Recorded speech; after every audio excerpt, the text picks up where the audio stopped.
Hi, I'm Cobbler Bob. In today's episode, the 1971 Cutlass S is getting the gauge layout completely redone. We're going to take the gauge layout from this to this. Okay, so let's go.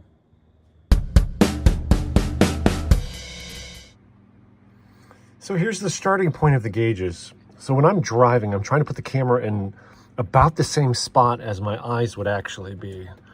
And it's pretty awful, actually. The speedometer is very visible. Now over here, you've got at the top there, that is, I can get the glare off there. So that's fuel level. The glare isn't as bad in real life. You have fuel level, then you've got the brake light there, charge light, gen, alternator. The oil light is actually functional in my car, even though I have an oil pressure gauge too, and then the overheat light. So, but the way the tachometer, that's a custom tachometer. I'll link the video in the description below, but I actually used a Stewart Warner tachometer and then took a spare speedometer. I welded over, if you notice, there are little triangle cutouts for the turn signals. It's hard to see, but there are little triangle cutouts. I welded those over, believe it or not. They're just below the zero there. Yeah, it's hard to see them. But anyway, I welded those over those turn signal, left and right turn signal thingies. And then the face I painted over. There is a shift light. That is a shift light there, where the brights used to be. And I purchased custom letters. I think they were 0.360 inch tall or 0.380 inch tall from lettering.com that kind of matches the font of those letters. And I lined up the graduations. So basically I made that face myself, right? Only thing I don't like is a lettering RPM. Probably should be narrower and taller. But anyway, this is about what I see. It's something like this from my point of view. When I'm driving, the needle I can see from about 0 to 2,000 RPM, and then I can see it again from about 3,500 up. So it's something like this is what I'm really seeing. It's just awful. It's absolutely awful, right? So another problem here is the gauges down here. See, it's difficult even to film them. So that is a water temperature gauge and a mechanical and an oil pressure gauge. And you see where they are. They're, down between the spokes. So it's not just that they're down in between, but it's actually outside of the line of view. So I'm gonna try to move these two over. And I wanna put those two and this oil temperature gauge. I want to put them all up in there. I know this doesn't quite match the style, but there just is nothing on the market that actually matches. Where you see these are the green line, and they have this silver middle and, the narrow lettering. So it just kind of matches the same style as all this stuff. I just thought that was pretty awesome, but oh well, I've got one oddball there. I don't know, maybe I could do something about that at some point. But so let's get this dash torn apart and see if I can place these gauges somewhere where this actually has some semblance of ergonomics. Now this bezel is actually just held on with 4 screws, which I obviously just removed, 2 in the top. Oh, there it goes. And 2 that come from underneath there. And the screws actually go through these little lenses and up into the bottom. There and there. So the nice thing about this gauge setup though, is you see it's individual, gauge pods. They're not connected. And the only thing, that's having any real concern there, I guess, is that ground strap. They need to be grounded. The cases of them need to be grounded. But other than that, I can move them. If you've owned a G-body Cutlass, you know that there's a, one pod where all the gauges are in the pod. So, there's a little more flexibility and freedom to be able to move these around. So I'm going to get some things unbolted here and see what I need to do to scooch those all together to the left. All right, I have the gauges loose here. Here's the tack. Here's going to be the roughest part. This one's going to be pretty easy. Speedometer. That hole is where that speedometer bolted into. So to move it over, I can scooch it over as far as I can. Now, I'm not sure if you can see in the light. I'll try and get it in the light. Do you see right through the middle there? You see a depression, like a line in the plastic. There is a rib. You know what? I can show you. I got the spare one here. So this is the back side of the original dash out of my car. So we're looking at the middle hole there. So as you can see, there's a reinforcement rib, which I'm thinking if I just cut all that out, I know this won't be very strong, but it doesn't have to be tremendously strong. It's just holding a gauge in. So I think I can cut past that. Point is, I can move that to there. Yeah, there won't be much to hold it, but I think I can figure that out. This is going to be a little bit trickier. The bulge here. This bulge is out of the way. That's, you know, these two bulges that hold the light bulbs that cast light down onto this whole area. Over here would be the switch. I think on some cars there'd be other options there. And I don't know if you can tell, there's a bulge here, there's a bulb in there. See, I popped it out. That bulb goes in there, and that's what casts light down here onto the air conditioning controls. So, point is, that bulge is in the way. I gotta remove this. I could make that flat and then put an LED in there. I mean, I can do that, but I'm not sure I can unbolt that. I'm not sure how that thing's held on. I mean, it is right here. That hole comes up from underneath, so it's got to be held on either by here or here. I don't know. I'm trying to figure that out. That was a battle. I finally got this thing out. I had to get the screws out. 2 screws out from the back. Now I need to flatten it, and I can put small LEDs like you can see. Well, you can't really see it, but those 2 wires there go down to an LED. I've got a whole box of them. And now the humps are gone. I think it's all level. It doesn't have to look pretty. Remember, this will not be seen, so I cut slits in the metal and just hammered it down, and I think I have enough there now to put LEDs in. That's plenty big hole for LED. Here's what I've come up with, so I do not have to cut the harness. There is the plug, and here is an LED. And what I did was, this is just a chunk of ABS, or I don't know what kind of plastic it is, but it's a chunk of leftover plastic I had. I cut it. I took some micro drill bits. I drilled 2 holes in it at an angle, and you can see the black and the white wire go through the hole. They're stripped, and you know, I'm trying to zoom in on it. There's a little blob of glue there at the end. Obviously the conductors are open, and the wires are held in place with hot glue. So now I have a plug that can go into there. So all I got to do is remove the bulb,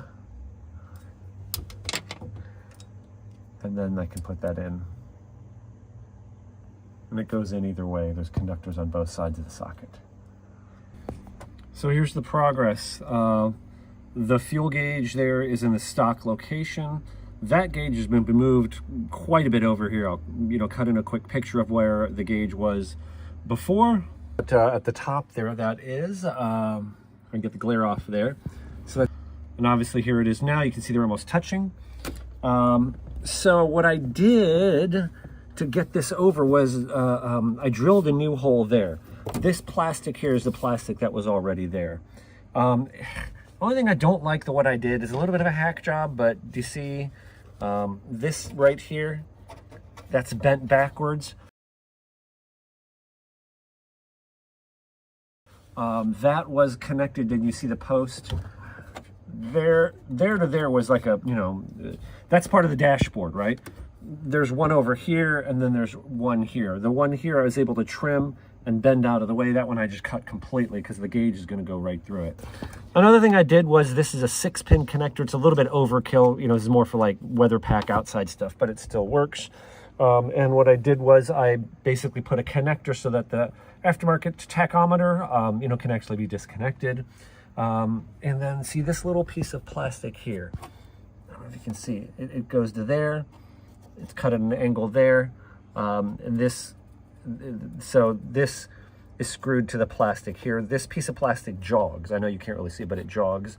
So this gives me another mounting point for the speedometer, and possibly something for the tachometer as well. So I'm making some progress. Stock, new. I'm going to cut just that flat part out. See, this thing has mounting holes that come up from underneath. This flange here covers up kind of a gap. And so I think I need that whole bezel. And I think I'm just gonna take the cutoff wheel and just cut Just cut all that out and set that in. This absolutely looks like crap. I'm peeling it all off. Ugh, it's all bumpy and I don't know, it just looks like garbage. I don't know what that is. I think the solvent from the glue got to it. I put a little bit of extra glue to help it stick. Yeah, starting over.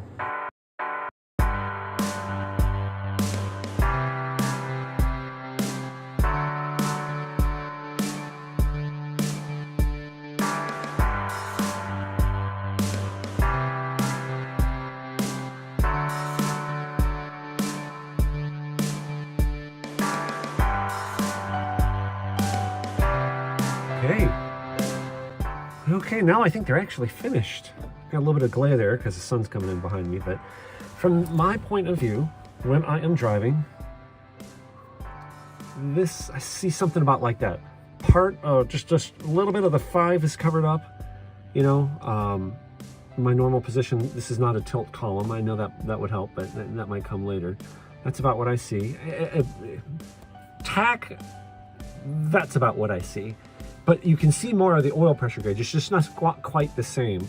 Oil pressure gauge, I kind of see most of it like that. It's, you know, a little bit hidden under 20 PSI. Water gauge, it kind of, I don't know, the water gauge, you can't get the same view as with the camera on. It does, if I just move my head a little bit, I can see the water gauge. So it's amazing compared to before, much better. And the oil temperature gauge is down there. There's still a hole there. You can see the ghost of it. I just have it covered up with the silver, so if I put another gauge in, it's still there. Yeah, the chrome isn't perfect, you know, but that's pretty doggone good, isn't it? You know, for a budget job. So here's the starting point of the gauges. So when I'm driving, I'm trying to put the camera in so much better than the view before. Oh, something else here, watch. I know it's hard to see in the dark, you know, in the bright, but you see that light is kind of the LEDs have kind of a blue tint. You know, you can't really tell, but I put the same LEDs in these 2 gauges, so all 3 large gauges, and I replaced the white bulbs from the Stewart Warner gauges with LEDs as well. So they're all, you know, kind of like that same blue color. Maybe I'll wait till dark and get a, you know, a little bit of a nighttime shot here for you, but I am happy. So over here, once again, factory fuel level, top left, you know, brake light, when you get, you know, brake pressure goes low, generator light, that's, you know, charging light, oil pressure light works, the hot, you know, that'd be the high temperature light, obviously speedometer. The speedometer, yeah, speedometer has brights? Yes, below 60 miles an hour there. There's the brights indicator, tachometer. The shift light is where the brights normally would be. That's under the 4 is a shift light, and we've got the oil pressure, water temperature. Awesome. I'm happy.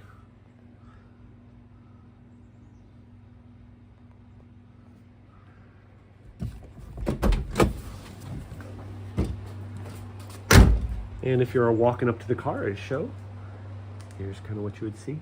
I wonder if people are going to notice that it's not stock. I think the Oldsmobile people will, because ridiculously far apart the gauges are from the factory. But I know you can buy, you know, whole gauge pods for these things, but they're over $1,000, and I just don't like them. This is what I wanted. And here's what it looks like in the, you know, kind of in the dark. The left one is a little darker. Maybe one of the LEDs is out. I don't know. Anyway, or it doesn't shine as well, but I'm pretty happy with that. In real life, I don't know why on the camera it looks like this one's brighter. It's not. They're very close, you know, in brightness in real life. I don't know why here, just on this camera view, it looks like that one's brighter. That's really strange. But very nice and viewable. Yeah, the only thing here is, that one's a different color, but I'm okay with it. I'm not going to pull that one apart and redo that as well. So there we go. Oh, one of my friends asked me, are they dimmable? And I guess they're really not. Yeah, they change a little bit. There is a difference from there. There's a threshold where they turn on to there, but yeah, they change a little bit, but not really. Now, there may be a couple of you that were sharp that realized the broadcast lights weren't working. I had to go back in and, you know, unplug the, you know, the little plugs I made. The two conductors were too close together, weren't hitting the leads, so just had to fiddle with that. But I did have to take everything back apart. So now everything is working. Yeah, they're not really dimmable. The brightness does change. Like, it's hard to see on video. From here to here it is brighter, but not significantly so. Then you hit threshold and the LEDs just go out. So, but I like it. All right. All right, guys, thank you so much for watching. As of the recording of this video, it is September 7th, and the engine is now finally running well. I'll flip it around here real quick and show you. This is the 482 cubic inch Oldsmobile big block built by M&J Performance with CNC ported heads by PDD, a performance-driven design. Engine is great. The transmission is great. Cyclone transmission, thank you, but I'm waiting on my torque converter. If you saw the YouTube shorts and the previous episode of the first drive, the torque converter itself, believe it or not, the actual weld on a almost $2,000 torque converter leaked. That should be back in a couple days, and this thing should be back on the road very shortly. Feel free to subscribe if you haven't. Check out some of my other videos. Remember, it's cobbling and cars. God bless you guys. Have an amazing day. Thank you.